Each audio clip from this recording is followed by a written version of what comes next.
ശബരിമലയിലെത്തുന്ന അയ്യപ്പ ഭക്തർക്ക് വലിയ ആശ്വാസമാവുകയാണ് ഔഷധ കുടിവെള്ളവും ബിസ്ക്കറ്റും. 652 പേരെയാണ് വിതരണത്തിനായി ദേവസ്വം ബോർഡ് നിയോഗിച്ചത്. അട്ടപ്പാടിയിൽ നിന്നുള്ള ഗോത്രവർഗ്ഗക്കാരും ഇത്തവണ സേവനത്തിനായുണ്ട്. ശരംകുത്തിയിൽ സ്ഥാപിച്ച പ്ലാന്റിൽ നിന്നാണ് നീലിമല മുതൽ ഉരക്കുഴി വരെ കുടിവെള്ളം വിതരണം ചെയ്യുന്നത്. ചുക്ക്, പതിമുഖം, രാമച്ചം എന്നിവ ചേർത്ത് തയ്യാറാക്കുന്നതാണ് ഔഷധ കുടിവെള്ളം. ഓരോ 50 മീറ്റർ അകലത്തിലും കുടിവെള്ളം വിതരണം ചെയ്തു വരുന്നു.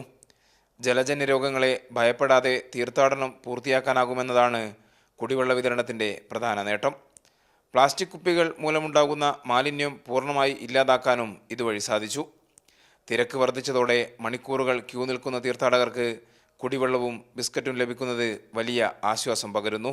കുടിവെള്ളം കിട്ടി, ബിസ്ക്കറ്റ് കിട്ടി, അതൊക്കെ കിട്ടി.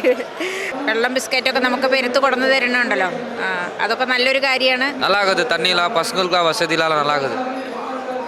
போக்குவரத்துலாம் கொஞ்சம் நல்லா பண்ணிக்கிறாங்க. இந்த வருஷம் நல்லா பண்ணிக்கிறாங்க. ആകെയുള്ള 652 തൊഴിലാളികളിൽ അട്ടപ്പാടിയിൽ നിന്നുള്ള ഗോത്രവർഗ്ഗക്കാരായ 200ഓളം യുവാക്കളുമുണ്ട്. രാവിലെയും വൈകിട്ടുമായി 4 മണിക്കൂർ വീതമാണ് ഇവരുടെ ഡ്യൂട്ടി. ഞങ്ങൾ അട്ടപ്പാടിയിൽ നിന്ന് മൊത്തം ഒരു 170 ആൾ വന്നു.